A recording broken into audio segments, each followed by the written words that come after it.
I'm a very big believer in equal opportunity as opposed to equal outcome. I don't believe in equal outcome because, unfortunately, life's not like that, and it'd be a pretty boring place if it was. But I really believe in equal opportunity, and equal opportunity to me, more than anything, means a great education. Probably, you know, the second, maybe even more important is a great family life, but I don't know how to do that. I don't think anybody knows how to do that. But it pains me because we do know how to provide a great education. We really do. If we got our act together, we could make sure that every young child in this country got a great education. And we fall far short of that. And I know from my own education that if I hadn't encountered 2 or 3 individuals that spent extra time with me, I'm sure I would have been in jail. I'm 100% sure if it hadn't have been for Mrs. Hill in 4th grade and a few others, but maybe even especially her, I absolutely would have ended up in jail. Because I could see those tendencies in myself to sort of have a certain energy to do something, and it could have been directed to doing something interesting that other people thought was a good idea, or doing something interesting that other people maybe didn't like so much. Yeah, put you in jail, right? And so, I think when you're young, a little bit of course correction goes a long way, and I think it takes pretty talented people to do that, and I don't know that enough of them get attracted to go into public education. You can't even support a family on what you get paid. On what you get paid. And if you're smart, I sort of feel if somebody's smart enough that you want to turn your kids over to them for the majority of their childhood. I mean, the majority of their waking hours in their childhood are spent not with your parents, but with your teachers. Sure. I'd like the people that are teaching my kids to be good enough that they could get a job at the company I work for making $100,000 a year. Mm-hmm. Well, why should they work at a school for $35,000, $40,000 a year if they could get a job here at $100,000 a year? Absolutely. I mean, that's not is that an intelligence test? I mean, yeah, so exactly.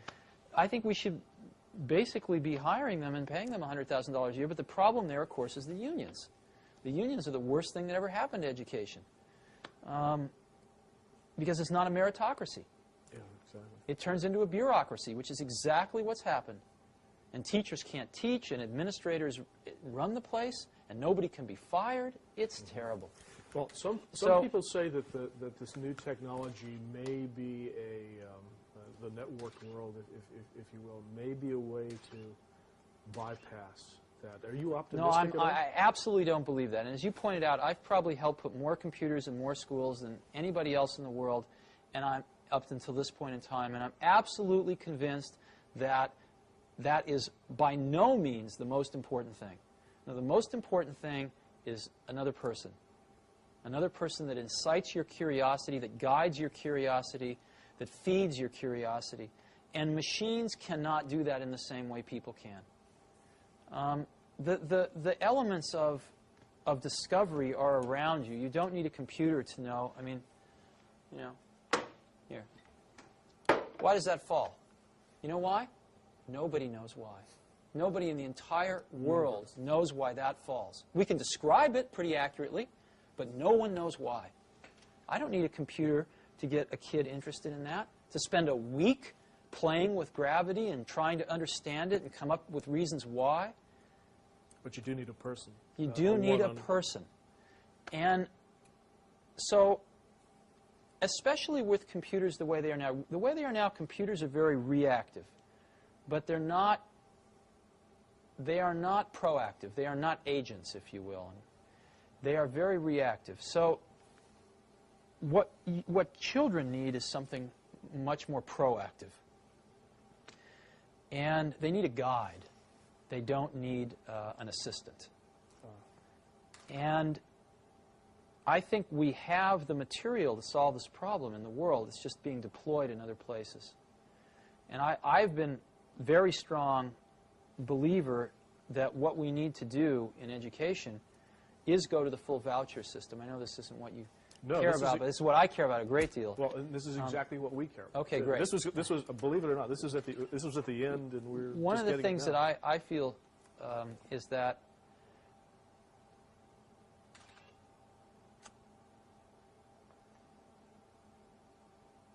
Right now, if you ask who are the customers of education, the customers of education are the society at large, employers that hire people, right, things like that. But ultimately, I think the customers are the parents. Not even the students, but the parents. And the problem that we have in this country is that the customers went away. The customers stopped paying attention to their schools for the most part. And gave their kids to the... Well, what happened was that mothers started working, and they didn't have time to spend at PTA meetings and watching their kids' school. Schools became much more institutionalized, and parents spent less and less and less time involved in their kids' education. And what happens when a customer goes away and a monopoly gets control, which is what's happened in our country, is that the service level almost always goes down. I remember seeing a bumper sticker when the telephone company was all one, AT&T, the Bell system. I remember seeing a bumper sticker with the Bell logo on it, and it said, "We don't care. We don't have to." You know? And that's what a monopoly is. Sure. That's what IBM was in their day, and that's certainly what the public school system is. They don't have to care. Now, it turns out, let's go through some economics. The most expensive thing most people buy in their lives is a house. The second most expensive thing is a car, usually. And a car costs, average car is approximately about $20,000 now, $16,000, $20,000. And an average car lasts about, 8 years? Right? You buy another one. Yeah. So approximately, $2,000 a year, right, for an 8-year commitment. Well, your child goes to school, right, approximately 8 years in K through 8, right? Right. You don't like to switch schools. It's about an 8-year commitment. What does the state of California spend per pupil per year? I have no idea. In a public school? I have no idea. What they spend per year per pupil is about $4,400. Wow. Okay? About over twice as much as a car. Now, it turns out that when you go to buy a car, you have a lot of information available to you to make a choice, and you have a lot of choices.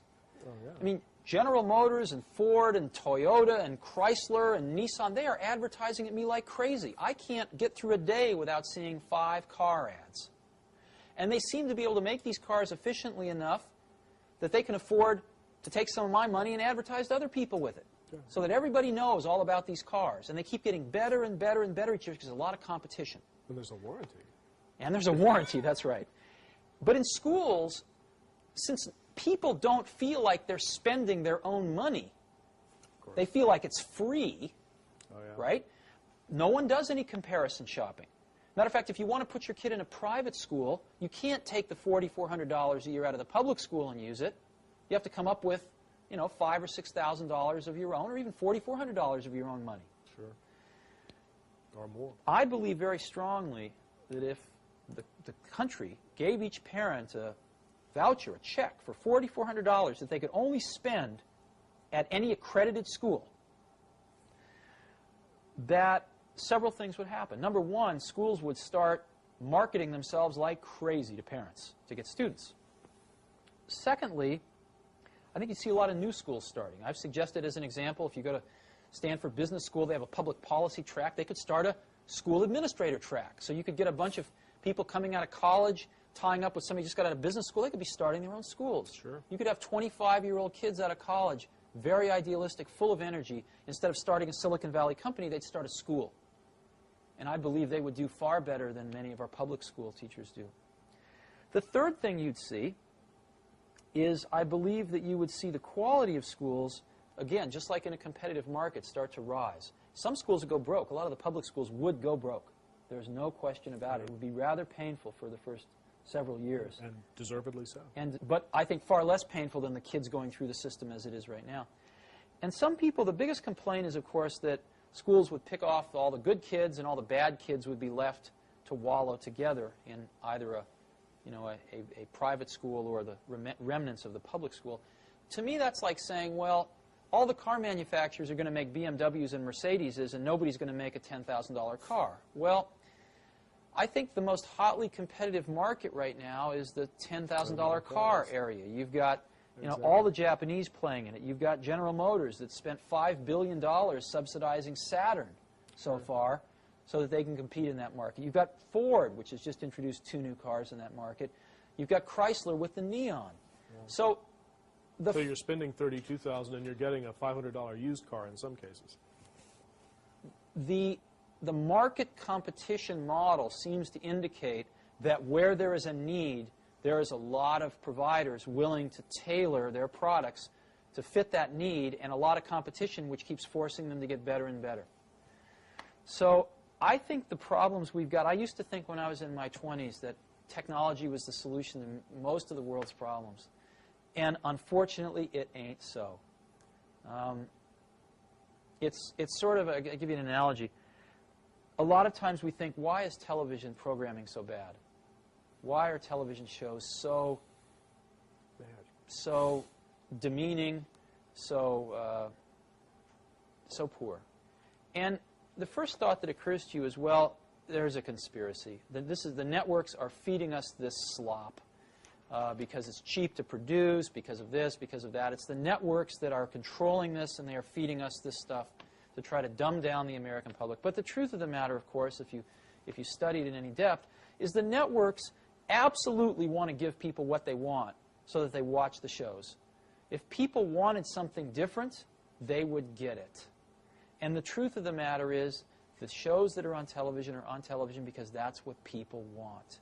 The majority of the people in this country want to turn on the television and turn off their brain. And that's what they get. And that's far more depressing than a conspiracy. Conspiracies are much more fun than the truth of the matter, which is that a vast majority of the American public are pretty mindless most of the time. I think the school situation is equally, there's a parallel here when it comes to technology. It is so much more hopeful to think that technology can solve the problems that are really more human and more organizational and more political in nature. And it ain't so. We need to attack these things at the root, which is people, and how much freedom we give people, the competition that will attract the best people. Unfortunately, the side effect of pushing out a lot of 46-year-old teachers that lost their spirit, 15 years ago and shouldn't be teaching right now. So I think I feel very strongly about this. And I wish it was as simple as giving every kid a computer, but it won't work.